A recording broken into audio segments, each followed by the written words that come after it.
Mars, selamat datang di Eko Room bersama saya Vira Abdurrahman. Kembali lagi kita akan bahas tentang, kali ini seru banget karena kita akan bahas tentang film dan lingkungan.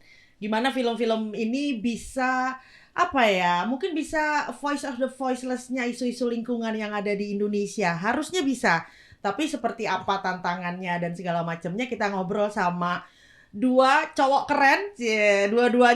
Dua-duanya teman saya, sahabat saya, dan mereka adalah bisa dibilang player-player atau pemain-pemain di bidang film apa gimana nih ya?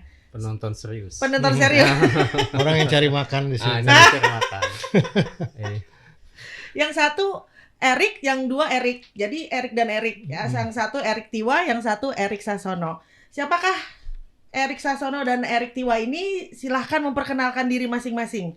Enaknya mau dipanggil apa dan disebut apa nih? Silahkan memperkenalkan diri nih. Siapa dulu? Saya dulu. Ya, boleh, silakan. Iya, halo, saya Erik Sasono. Saya tepatnya sebetulnya kritikus film. Lumayan lama nulis film sejak tahun 2005, serius. Sebelumnya sempat nulis skenario juga, tapi kemudian nyerah gitu karena merasa nggak berbakat. Akhirnya nulis kritik dan kemudian sempat sekolah S3 film di King's College London, gitu. Kurang lebih begitu lah. Jadi benar-benar ngeletak nih ya tentang filmnya nih. Udah pernah di dalam, pernah di luar juga? Di dalamnya sih cuman sebentar ya, Tapi masa-masa itu masa-masa mungkin bisa dibilang formative years ya untuk industri film pada saat filmmaker tuh masih bikin film atau mati gitu. Habis kalau nggak bikin film, ya udah dia bisa jadi nggak dapat duit sama sekali. Zaman-zaman awal 2000-an bikin film tuh benar-benar dipikirin gitu. Kayaknya proyeknya tuh proyek yang sangat sumber-sumber finansial untuk pembuatan film masih sulit. Jadi saya masih ngalamin lah pelaku industri sekarang yang udah punya nama itu pada saat masih harus ngebangun usaha mereka gitu, kayak Angga Sasongko, Hanung Bramantyo dan sebagainya. Itu sesulit itu ya memang ya? Oh iya, sulit sekali. Mereka tanpa jaminan, kalau filmnya nggak laku mereka harus cari project lagi dengan segala macam upaya yang cukup berat ya, dan mengupayakan berbagai macam cara. Mungkin nanti pelaku industri bisa langsung cerita sebagian juga soal itu. Menarik tuh ya, tentang masa-masa sulit berarti ya. Iya. The dark ages-nya film Indonesia. Enggak juga sih, nggak bisa dibilang dark ages ya. Karena juga. Sebetulnya kalau justru masa kebangkitan, masa awal di mana filmmaker tuh dapat bahasa yang baru, dapat semangat yang baru.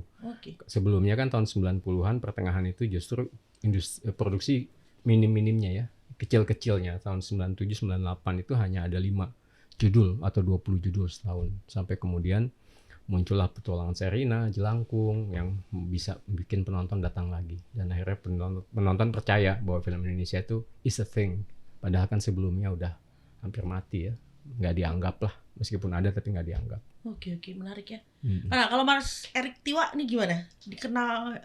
Dikenalnya di dunia film ini seperti apa nih? Saya nggak tahu kalau saya dikenal di dunia film. Kenal sih, gue kenal buktinya. Oh iya. Buktinya gue kenal gitu ya. Walaupun dari teman ya. Iya, tapi saya emang di dunia film cari makan situ ya Mas. Terus yang sekarang saya lakukan adalah saya head kreatif di PH Amadeus Sinemagna. Itu kami punya tugas untuk supply seri untuk salah satu OTT Indonesia. Saya sih kalau ditanya saya siapa, saya bilang saya penulis karena emang itu yang saya lakukan dari awal gitu. Penulis di berbagai media gitu, screenplay, terus majalah dulu waktu masih zaman majalah cetak, terus kemudian online, terus balik lagi ke naskah film. Jadi ya yang bisa ditulis saya tulis gitu. Kalau mau demo, mau bikin spanduk saya tulisin gitu. By order ya, terima order berarti. Ya, tapi ya itu maksudnya saya lebih nyaman di belakang layar, nulis, mikir gitu.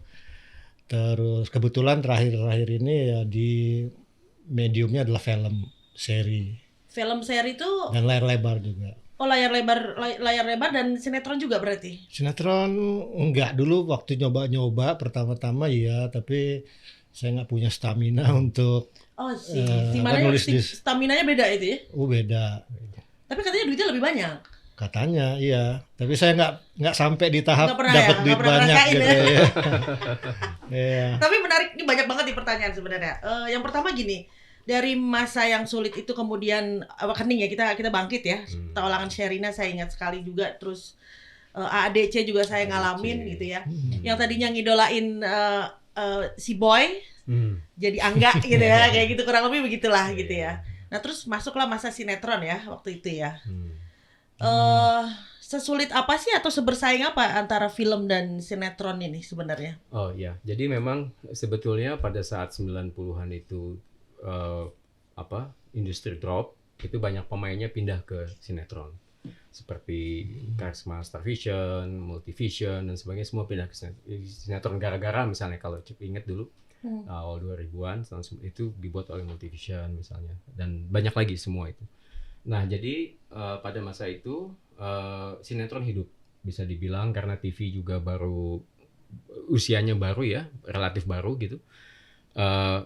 Film itu bisa dibilang sulit untuk pendanaan, sampai-sampai kan waktu itu syaratnya kalau bikin film harus pakai seluloid, itu kan mahal.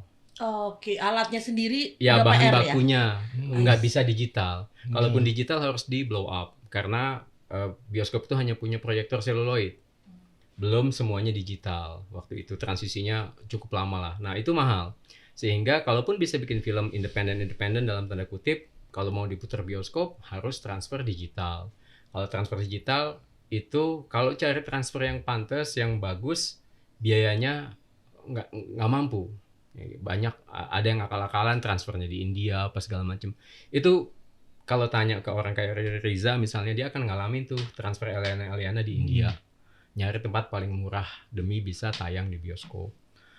Situasinya seperti itu zaman pada masa sampai pertengahan 2000-an gitu ya, sampai kemudian pemain besar ini melirik. Sebetulnya sesudah Petualangan Sherina, oh ternyata masih ada tuh penontonnya. Mereka kembali lagi ke layar lebar gitu, dan di situ sudah mulai akhirnya kemunculan lah sesudah pertengahan 2000-an mulai banyak hit ya. Kayak misalnya katakanlah seperti ya Ada Apa Dengan Cinta, kemudian meledak, seperti Ada Cinta dan sebagainya itu ya. Laskar Pelangi, ada pemain baru seperti Mizan Cinema, pemain baru juga mulai bermunculan gitu, sehingga ya sekarang banyak sekali dan sudah bisa dibilang untuk layar lebar. Ini saya bicara khususnya layar lebar. Layar lebar sudah relatif aman sih kalau produksi dibandingkan pada masa itu, karena masa itu betul-betul bikin satu film terus mikir lagi bagaimana bikin yang berikutnya dan sebagainya kayak gitu. Aman ini maksudnya apa? Secara pembiayaan sudah lebih terukur atau penontonnya sudah lebih loyalis atau? Kalau sekarang ya, as we speak now gitu ya, sekarang ini bisa dibilang bahwa 60% penonton film itu nonton film Indonesia. Captive marketnya udah segitu, market share-nya sekarang ini. Dan kita bicara mengenai 50. Udah lebih solid ya berarti ya? Oh solid, udah 50 juta penonton dibandingkan dengan pada masa-masa itu, sehingga industrinya udah bisa menghasilkan penonton film yang ditonton oleh 10 juta, laku 10 juta tiket. Pada masa itu 1 juta aja udah meledak. Jelangkung itu 1 juta penontonnya. Kemudian kayak misalnya Petualangan Sherina nggak jauh dari itu, 1,2 juta. Sedangkan KKN di Desa Penari 10 juta. Itu jadi perbandingannya jauh, karena sebetulnya titik ininya adalah tahun 2016 ketika ada deregulasi sehingga usaha asing boleh invest di film.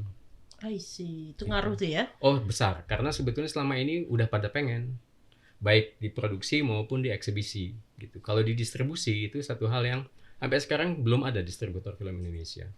Ya, distributornya hanya independen yang kecil-kecil, tapi di produksi sudah banyak, meskipun yang agak besar itu bisa dibilang ini ya, film 212 Euro Sableng. Live Pictures itu sama Fox tahun 2012. Udah sama Fox itu. Itu Fox. Iya. 20th Century Fox yang produksi. Nah Mas Erik sendiri yang di dalam nih ya sebagai pelakunya ya, yang Mas Erik ngaku sendiri bahwa nyari uang di situ gitu ya. Yeah. Ketika ada pergeseran dari film ke sinetron balik lagi ke film yang tadi Mas Erik Sasono katakan, perasaannya gimana? Apa yang dialami di dalam di situ semasa 1 dekade 2 dekade ini? Saya mulai aktif tuh di 2000-an pertengahan, 2007. Saya nggak ngalamin yang sinetron booming yang jadi tempat bernaungnya insan perfilman saat kolaps mati suri dunia film. Adik saya mungkin iya waktu itu karena saya masih di tempat lain gitu. Apa? Tapi iya itu adalah periode yang sangat membekas gitu untuk para pelaku film angkatan tahun-tahun segitu ya, sehingga mungkin pendekatan mereka sekarang berbeda, saya nggak tahu, mungkin pendekatan mereka sekarang berbeda karena memang ya mereka ngalamin hal itu sedemikian berpengaruhnya periode itu. Dan mungkin di sisi lain yang sekarang ini kurang perspektif itu gitu, sehingga apa yang mereka kerjakan sekarang nggak seperti para seniornya zaman itu gitu. Ya saya sendiri masuk udah mulai tuh yang tadi Mas Erik Sasono bilang udah mulai merambah naik gitu, udah mulai banyak perhatian dan minat orang untuk invest di dunia film, sehingga saya nggak ingat ada waktu itu produksi yang harus tunggang langgang transfer film di tempat lain, ngakalin ini itu udah jalan gitu. Dan ya sampai sekarang makin established, makin aman, infrastruktur tersedia, udah tinggal jebret Gitu ya. kreatif aja. Nah, berarti tantangan terbesar sekarang nih ya, kalau as we speak now gitu ya. Berarti tantangan terbesarnya apa kalau memang penonton udah solid lah ya gitu ya. Tidak cair lagi dan pembiayaan sudah mulai ada skema-skema tersendiri gitu ya. Berarti sekarang yang tantangannya untuk masuk ke dunia film itu apa berarti? Tantangannya adalah kalau menurut saya masuk ke dunia film itu sekarang menurut saya sempit sih.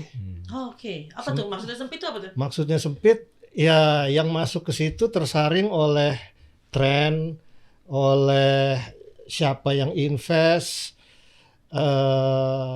apa yang dibikin, terus tayang di mana, hal-hal seperti itu hal-hal gitu. seperti itu berarti yang Iya, berpengaruh sedangkan ya? pemainnya orang yang berminat masuk tuh banyak luar biasa gitu. Termasuk uangnya sebenarnya. Uang itu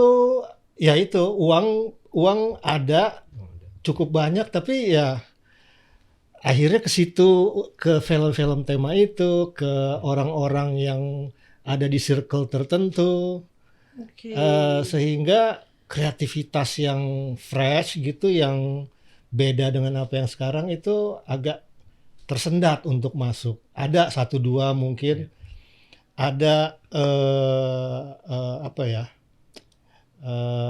ide-ide atau bahan-bahan seperti misalnya KKN Desa Penari itu dimulai dari thread tweet yang memang disukain orang di grassroots gitu ya. Toto itu bisa dibikin, sebelumnya nggak kepikiran mungkin yang seperti itu.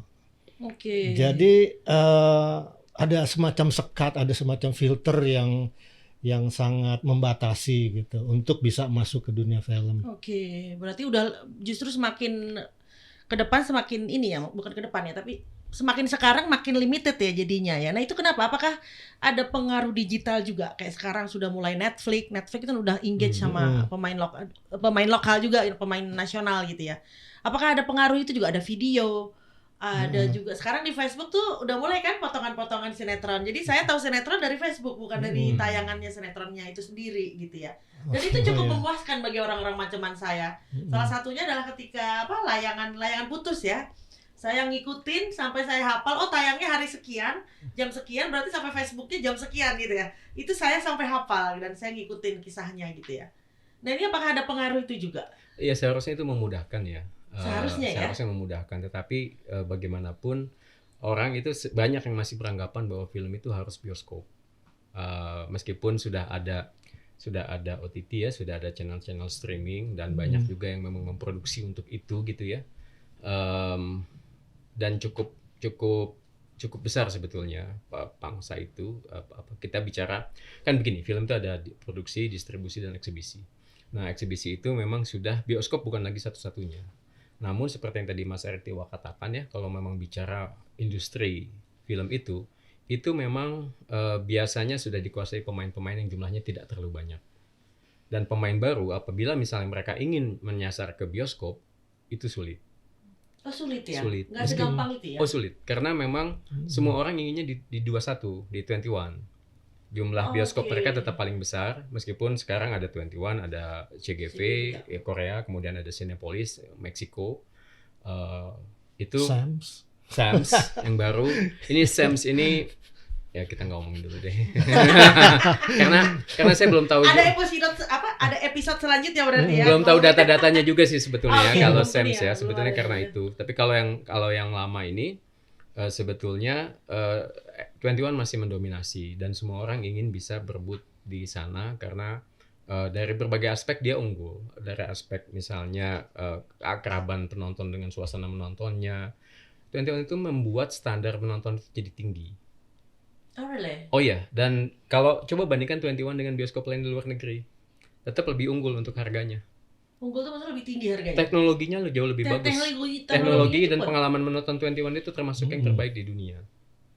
Wow. Yes. Itu kenapa? Karena pemiliknya itu nggak mau nonton kalau bioskop dia jelek. Jadi dia pakai standar dia untuk bioskop yang dia pakai. Emang idealisnya berarti ya? Dia senang film banget dan merasa bahwa film itu harus ditonton secara optimal seperti itu. Nah makanya kemudian bioskop lain yang misalnya mau investasi tapi nggak bisa mencapai teknologi yang sama itu akan ditinggalkan penonton karena penonton tahunya bioskop ya 21.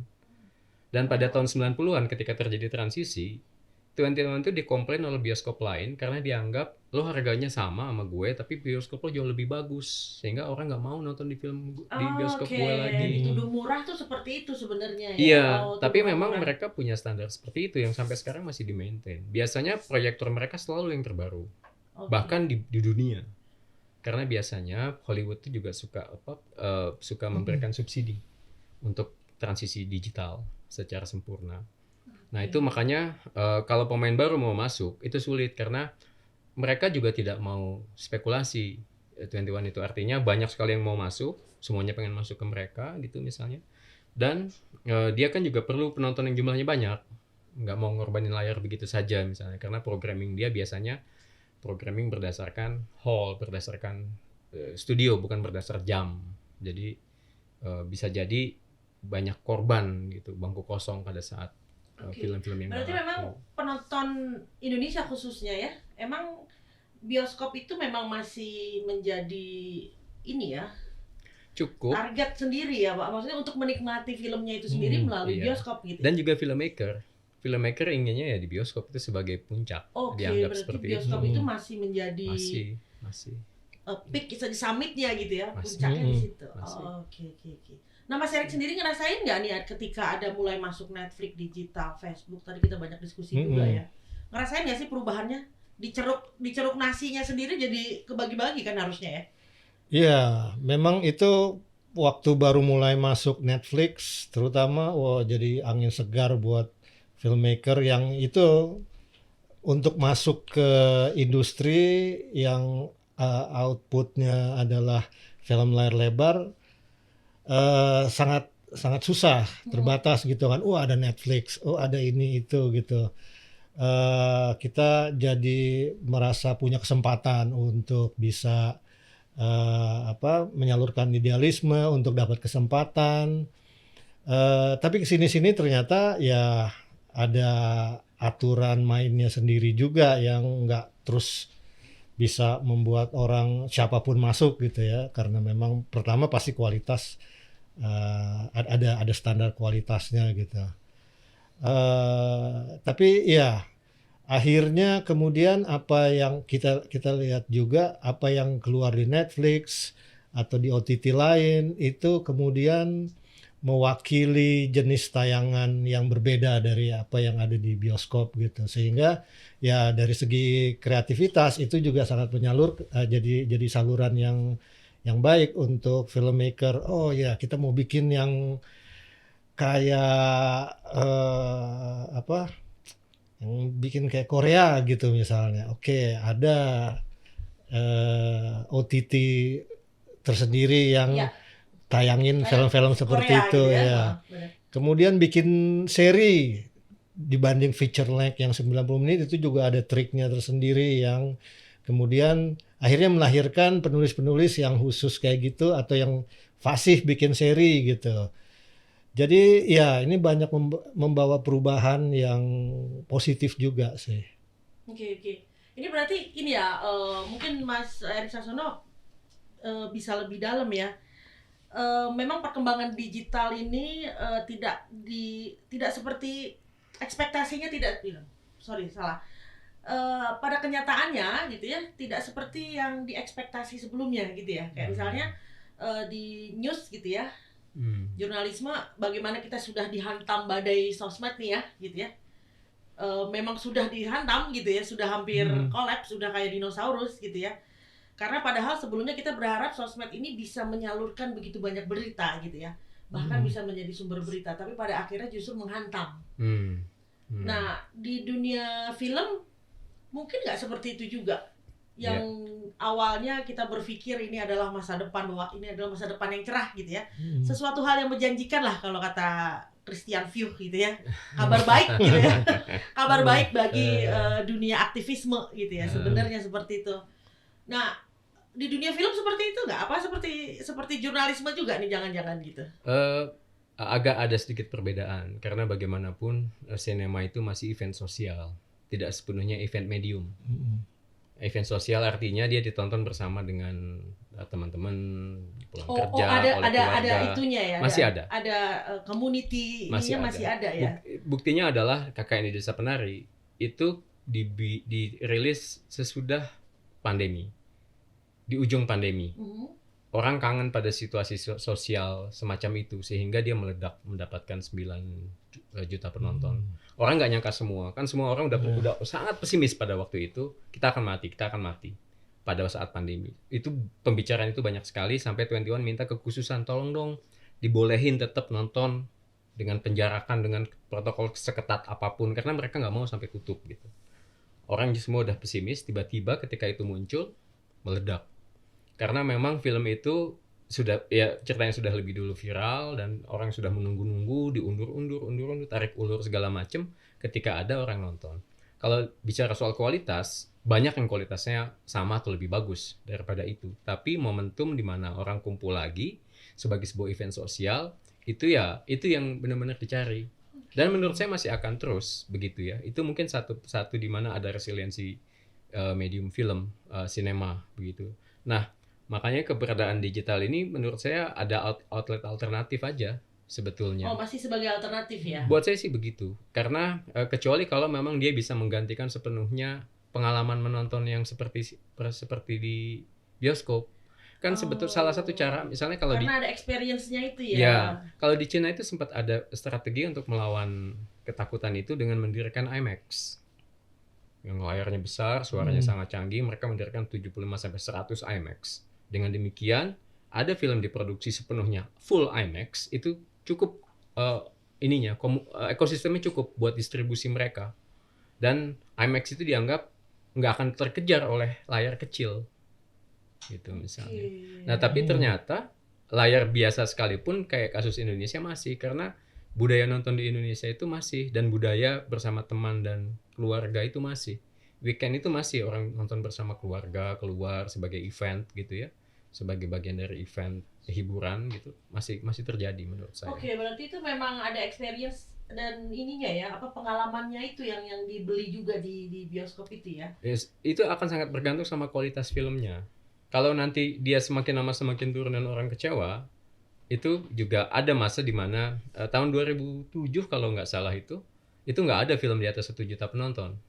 Karena biasanya itu adalah batas psikologis buat produser. Ada ininya. Batas psikologis buat produser sampai 1 juta gitu. Tahun 2007 nggak ada. Kenapa? Karena pada masa itu film yang dibikin itu lagi. Sampai bisa jadi 2 film pocong diedarkan di bulan yang sama. Dan dua-duanya dari sutradara besar. Satu Rudi Sudjarwo, satu Hani Saputra. Itu saling memakan penonton. Penonton milih mana? Pocong Hani atau Pocong Rudi gitu ibaratnya. Jadi akibatnya yang terjadi pada masa itu drop. Nah, ini juga saya melihat belakangan seperti yang dibilang tadi, ada kecenderungan untuk mengulangi rumus yang sama lagi gitu. Ketika horor meledak dengan KKN, kemudian diperaskan KKN sampai ada extended version, ada Badara Wuhi, dada. Sejauh apa nanti dia bisa bertahan dengan formula itu? Pasti harus ada yang baru dan harus dikurangi tekanan terhadap itu. Itu fluktuasi yang akan terjadi dengan alamiah menurut saya. Nah Mas, secara di lapangannya, apakah benar digital ini menjadi hal yang dunia yang menjanjikan untuk mencari periuk nasi lebih, misalnya seperti itu, atau lebih banyak kesempatan buat orang-orang macam Mas Erik Tiwa untuk Iya pasti lebih peluang. banyak produksi ya. Oh gitu ya, Dan, berasa iya. ya memang ya. Jadi lebih banyak order gitu ya, maksudnya gitu. Apa gimana? PH tempat saya kerja tadinya tugasnya adalah nyalurin seri untuk OTT tertentu gitu. Ya kalau udah dibentuk dengan tujuan seperti itu berarti ada potensi yang ingin digarap gitu kan. Selain itu saya jadi ingat waktu zaman pandemi itu OTT jadi saluran untuk berproduksi gitu. Walaupun produksinya juga tetap harus keluar dan sembunyi-sembunyi dari polisi waktu itu. Ya. Nggak boleh di kerumunan di jalan gitu, harus pakai masker semua. Tapi tetap ada produksi karena ada yang nampung. Kita nggak harus ke bioskop gitu, karena nggak harus ke bioskop waktu itu nggak dibuka kan. Tapi ada OTT dan ada pesanan untuk produksi sehingga ya udah ada produksi. Jadi dari situ kelihatan bahwa ini memang ini merupakan outlet alternatif. Terus juga karena pengalaman yang ditawarkan berbeda sehingga dia punya nilai yang berbeda juga dari pengalaman nonton di bioskop.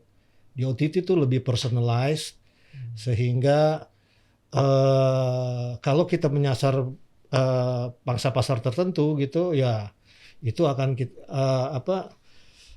OTT akan intensif menggarap pasar itu gitu sehingga ya semakin banyak produksi, semakin banyak amunisi, mereka semakin besar peluangnya untuk nge-grab pasar tersebut gitu.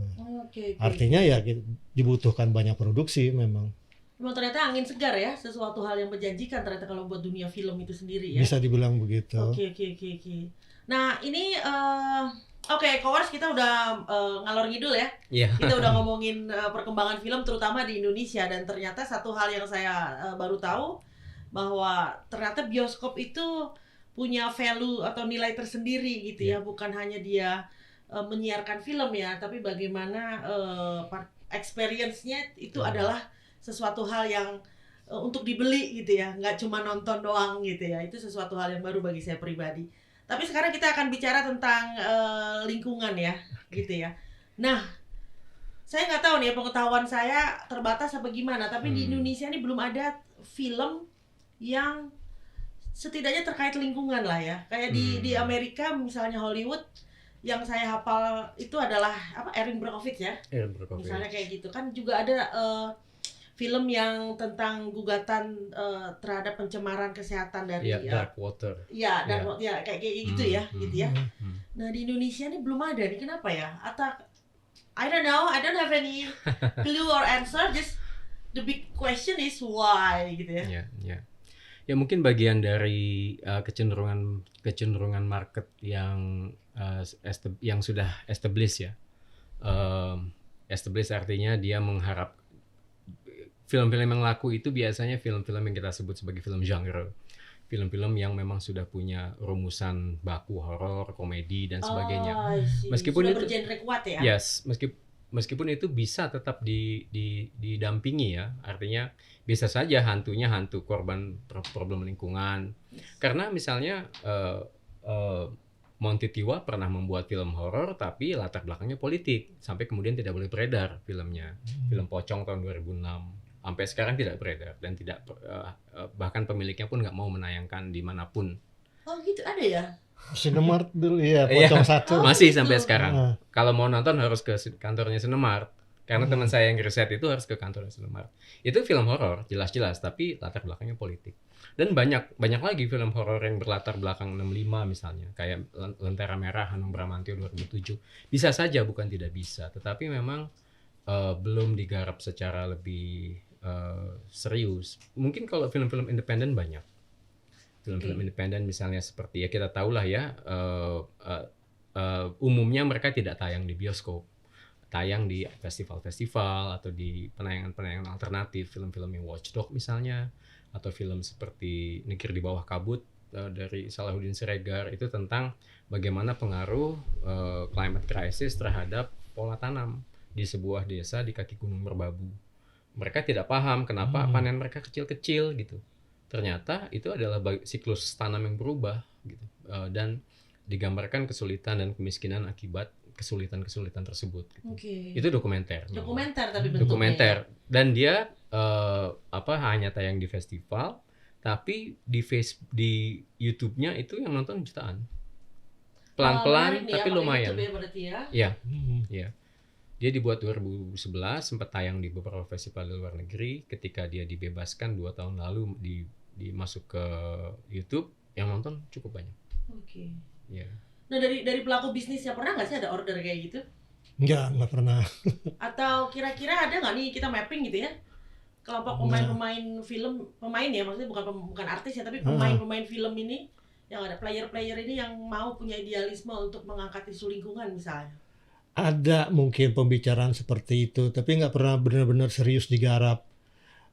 Maksudnya yang saya tahu ada beberapa pelaku aktor gitu yang memang giat berkampanye, punya kepedulian terhadap isu lingkungan dan ingin bikin proyek seperti itu, tapi kemudian saat di tahap kreatifnya nggak sesuai dengan harapan gitu. Mungkin karena memang permintaan dari investor, mungkin karena tren atau apa gitu. Jadi bisa dibilang memang isu lingkungan dalam film drama gitu itu belum pernah ada untuk Indonesia ya. Atau karena knowledge-nya belum nyampe?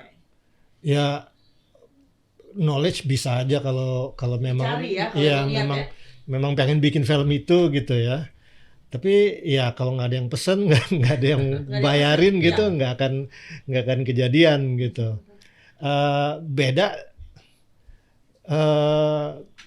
Beda sama Hollywood misalnya.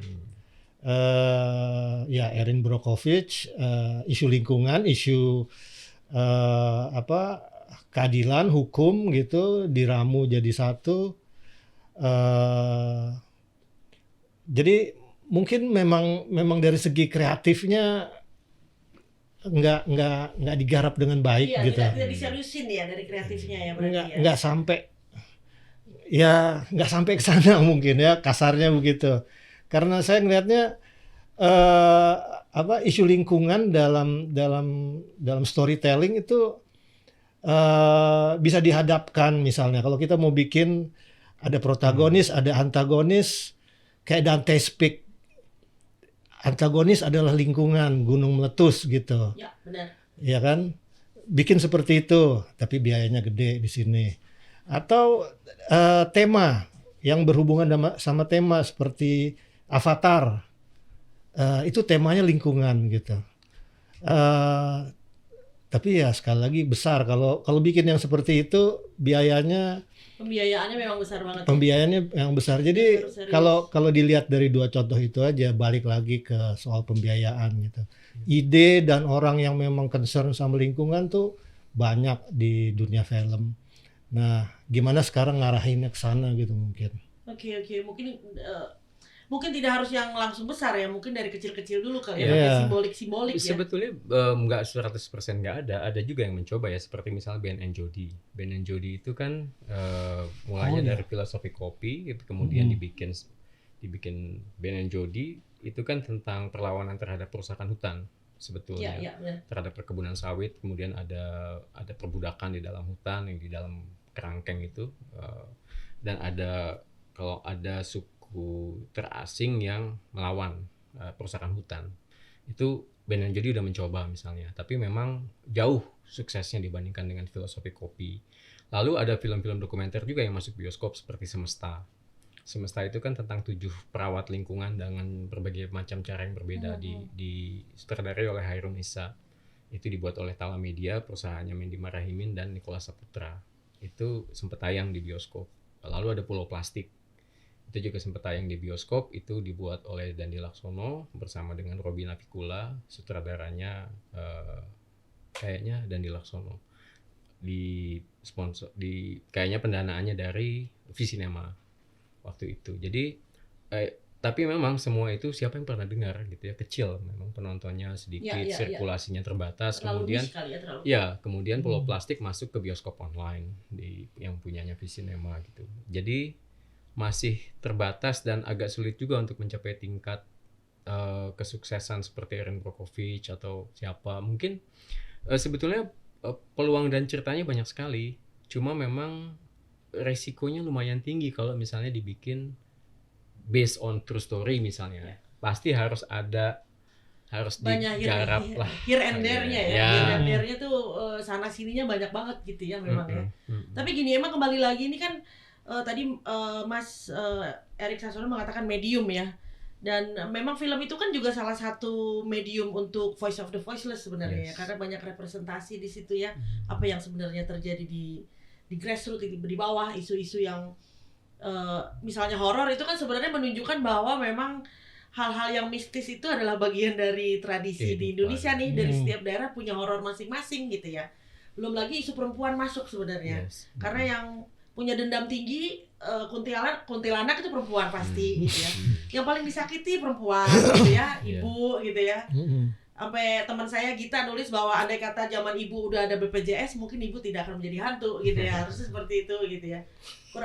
Itu hal-hal yang sebenarnya kan hampir sama dengan jurnalisme ya. Bagaimana dia mengangkat isu-isu yang ada di bawah kemudian di atas.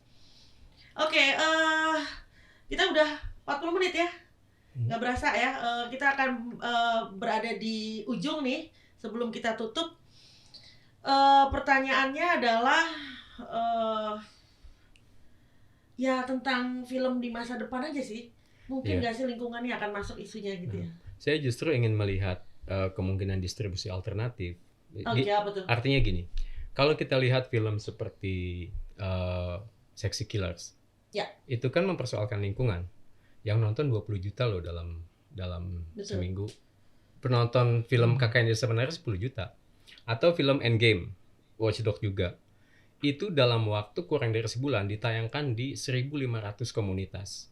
Padahal jumlah bioskop di Indonesia 2.000, jumlah layar 2.000. Artinya apa? Dia sudah sama kekuatannya dengan kekuatan korporasi besar apabila memang itu dibina dengan baik.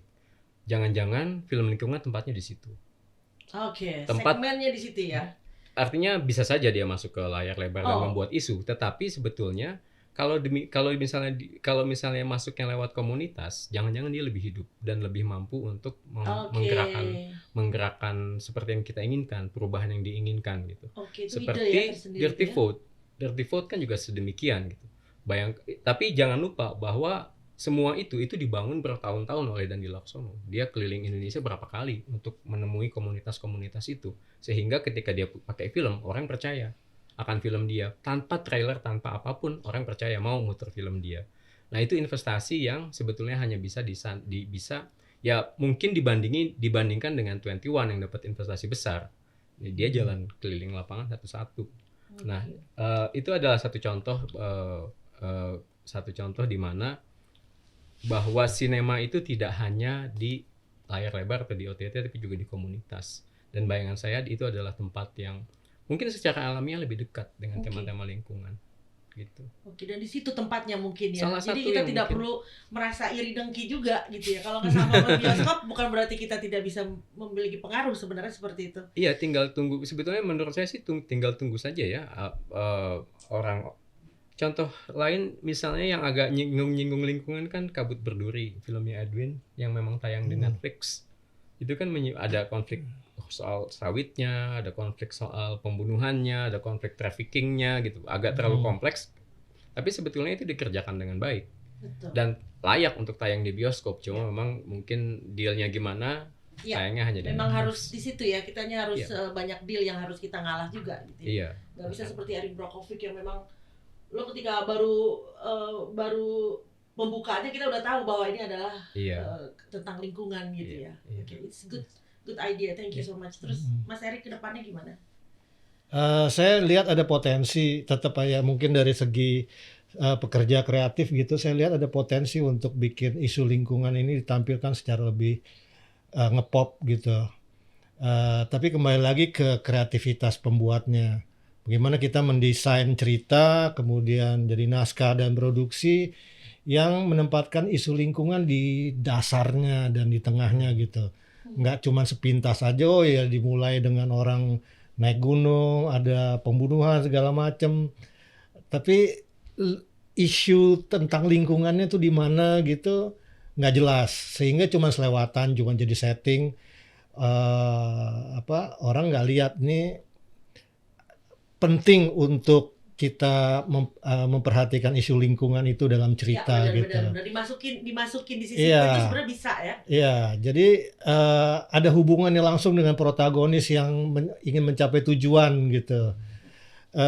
Kalau dari desain ceritanya, jadi itu masih ada peluang banget untuk itu. Dan kalau misalnya itu jadi pop, itu menampilkan bintang talent yang lagi disukain oleh penonton Indonesia, saya optimis itu bisa jadi sesuatu yang menarik tanpa harus menggurui gitu kan. Iya benar. Jadi emang lebih ngepop gitu. Iya. Kita nggak ngerasa digurui, itu benar banget ya. Nah itu yang mungkin masih bisa dicoba, dan ya mudah-mudahan akan ada yang mencobanya gitu. Oke, baik. Baik, kita udah di penghujung acara. Ini sebenarnya masih banyak pertanyaan sih. Kita masih pengen ngobrol, tapi mungkin nanti ada episode selanjutnya kali ya, serial kedua gitu ya, mengundang narasumber yang sama. Baik, terima kasih Mas Erik Tiwa dan Mas Erik Sasono atas kehadirannya di Eko Room kali ini. Baik Ekowers, terima kasih sudah hadir di Eko Room. Ke depan semoga muncul sinias-sinias baru ya. Bukan harus pemain baru sebenarnya, tapi ya film baru atau tayangan baru yang tema lingkungannya itu kuat. Jadi bisa mengangkat isu-isu lingkungan di ranah publik lebih besar lagi, terutama masuk bioskop gitu ya. Baik Ekowers, kita sudah berada di penghujung acara. Terima kasih kepada Erik Sasono dan Erik Tiwa sudah sebagai narasumber yang kita asik banget sebenarnya, masih banyak pertanyaan tapi waktu sudah di ujung. Jadi sampai berjumpa di Eko Room selanjutnya bersama saya Vira Abdurrahman. Dan jayalah film Indonesia, mari tonton film Indonesia di bioskop supaya film Indonesia semakin jaya, semakin kaya, semakin berdikdaya, dan semoga akan ada sinias baru dari siapapun tentang film-film yang bertemakan lingkungan, agar lingkungan bisa menjadi isu, jadi arus utama dalam percakapan kita sehari-hari gitu ya. Baik, sampai berjumpa di Eko Room selanjutnya.